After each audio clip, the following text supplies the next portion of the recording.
Olá, amigos. Tudo bem? Na aula de hoje, nós vamos tratar do regime militar e da nova república. Observe esta imagem. Imagem, comício que inaugura a campanha pelas diretas já em 1984. Vamos iniciar pelo regime militar, implantado em 1964. Vamos observar as razões do golpe. Observe o quadro. Golpe de 1964. Para conter o avanço das lutas populares, fortalecimento das entidades sindicais e movimento estudantil, representa também o colapso do populismo e a rebelião dos marinheiros questionando a hierarquia militar. E de 64 até 85, nós vamos ter a instalação do regime militar e vamos observar os aspectos econômicos e políticos deste regime. Observe o quadro. Modelo econômico do regime militar. 3 aspectos. Uma intensificação da concentração de renda, aumentando a injustiça social. Uma expansão do crédito, procurando ampliar a demanda de bens duráveis, automóveis, eletrodomésticos, como a utilização da poupança para a classe média. E um processo de abertura externa da economia, através de incentivos à exportação. Segundo o lema, exportar é o que importa. A abertura externa da economia vai prejudicar a indústria nacional por causa da concorrência e essa indústria vai se dedicar à produção de bens não duráveis.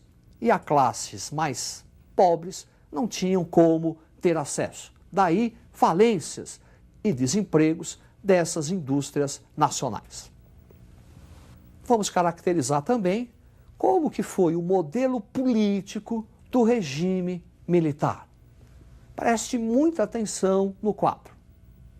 No fortalecimento do executivo federal, também do executivo estadual e executivo municipal. Forte repressão aos movimentos sociais, sindicatos, movimentos estudantis, censura aos meios de comunicação, rádio, TV, imprensa, a elaboração da doutrina de segurança nacional, que servirá de pretexto para a punição e tortura durante o regime militar, e a instituição dos atos institucionais. Por atos institucionais, entende-se aquela interferência que o chefe do executivo tem, inclusive sobre preceitos constitucionais. Um ato institucional vale mais que o preceito constitucional. É através da edição dos atos institucionais que o regime militar politicamente se consolida. Vamos observar os 5 primeiros. Preste atenção na tela. Ato institucional número 1. Aí, 1 é aquele que vai definir a eleição de Humberto de Alencar Castelo Branco à presidência da República. Ato institucional número 2. Aí, 2. Determina a extinção dos partidos políticos e é o início do chamado bipartidarismo. Arena, Aliança Renovadora Nacional, Partido da Situação, e MDB, Movimento Democrático Brasileiro, de oposição ao regime militar, e é o ato que também estabelece eleições indiretas para presidente da República. Ato número 3, aí 3, estabelece eleições indiretas para governador. Ato número 4, aí 4, na verdade é aquele que leva o Congresso Nacional a aprovar uma nova Constituição, a chamada Constituição do Terror de 1967. E o ato número 5, aí 5, o símbolo da ditadura militar, representa a ampliação dos poderes do Executivo, podendo fechar o Congresso Nacional, podendo dissolver assembleias legislativas e câmaras municipais. E os direitos individuais todos estavam cerceados. E o governo ainda poderia decretar estado de sítio. Após a análise dos aspectos econômicos e políticos do regime militar, vamos observar as principais realizações dos governos militares. Observe o quadro. Primeiro governo militar, Humberto de Alencar, Castelo Branco, 1964-67. Fechamento de entidades civis, representantes de sindicatos e movimentos estudantis. É o início do bipartidarismo, ato número 2, Arena, MDB, e rompimento diplomático com Cuba. Agora, governo de Costa e Silva, 1967-1969. Há uma rearticulação da oposição. Então, os sindicatos voltam a se fortalecer, o movimento estudantil também, e alguns políticos começam a questionar a ditadura militar. Movimento estudantil, uma série de greves e passeatas. Foi exatamente para conter a rearticulação da oposição que no governo de Costa e Silva foi editado o ato número 5. Costa e Silva morre, não termina o seu mandato, e quem vai ocupar a presidência será Emílio Garrastazu Médici. Durante o seu regime, há um recrudescimento da censura e um recrudescimento da tortura e opressão. Vamos observar esse governo. Preste atenção no quadro. Então, o governo Médici, 69 e 74, caracterizado por uma intensa repressão militar. Essa intensa repressão militar provoca atos de guerrilha contra o regime. Atos de guerrilha urbana. Destaque para Carlos Marighella. Atos de guerrilha rural. Destaque para a guerrilha do Araguaia e para o nome de Carlos Lamarca. É também a época do milagre brasileiro.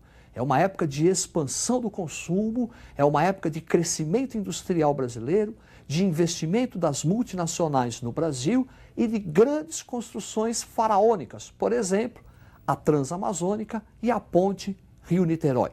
E um período de neopopulismo. Neopopulismo caracterizado, por um lado, intensa repressão militar e, por outro lado, um forte apoio popular ao regime militar.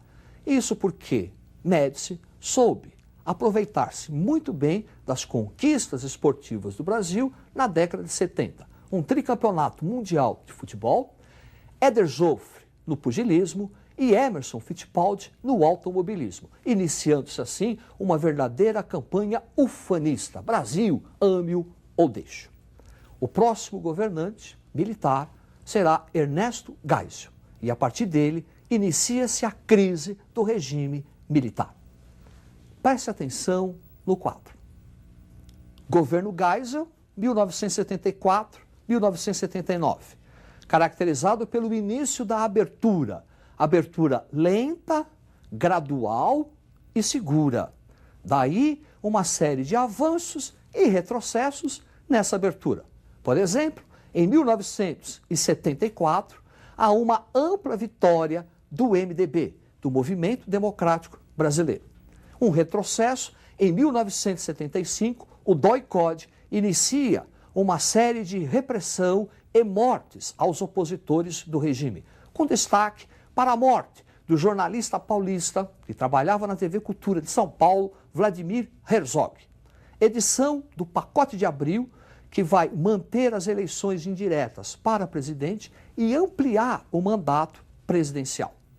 1978, uma enorme greve de metalúrgicos no ABC Paulista, sob a liderança do líder sindical Luiz Inácio da Silva, o Lula. E no final do governo Geisel, revogação do ato institucional número 5. Governo Figueiredo, 1979-1985. No seu governo, um agravamento da crise econômica, início da liberdade de imprensa. 1979, uma ampla greve no ABC Paulista. No mesmo ano, lei de anistia, os exilados durante o regime militar, o pluripartidarismo, surgem partidos políticos, a Arena, por exemplo, transforma-se em PDS, o MDB, PMDB, aparece o PTB, PT. 1982, eleições diretas para governador. E em 84, início de uma campanha pelas diretas já.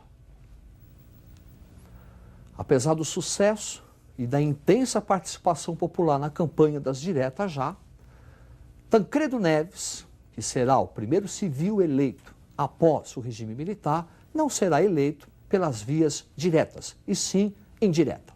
Tancredo Neves morre e quem termina o seu mandato é o seu vice-presidente, José Sarney. Observe o quadro.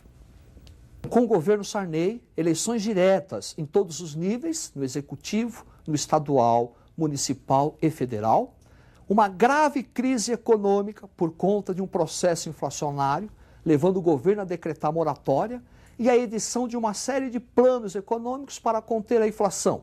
86, o Plano Cruzado, 87, o Plano Bresce e 89, o Plano Verão. E em 88, é promulgada a Constituição que está em vigor, a chamada Constituição Cidadã. E com essa Constituição ficou determinada eleições diretas para presidente da República. Nessas eleições diretas, as primeiras, nós vamos ter um segundo turno envolvendo dois candidatos.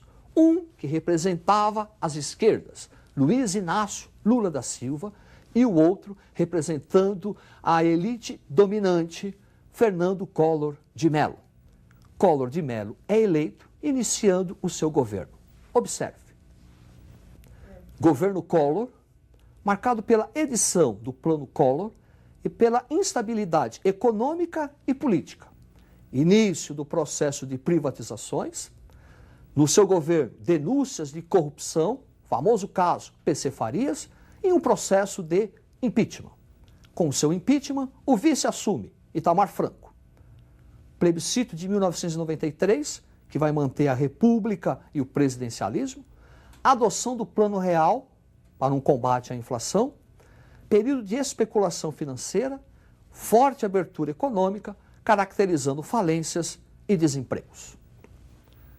Após o governo de Itamar Franco, vai ocorrer o duplo mandato de Fernando Henrique Cardoso, caracterizado por uma maior inserção do Brasil na globalização econômica. É isso aí. Uma boa sorte, estude e até a próxima.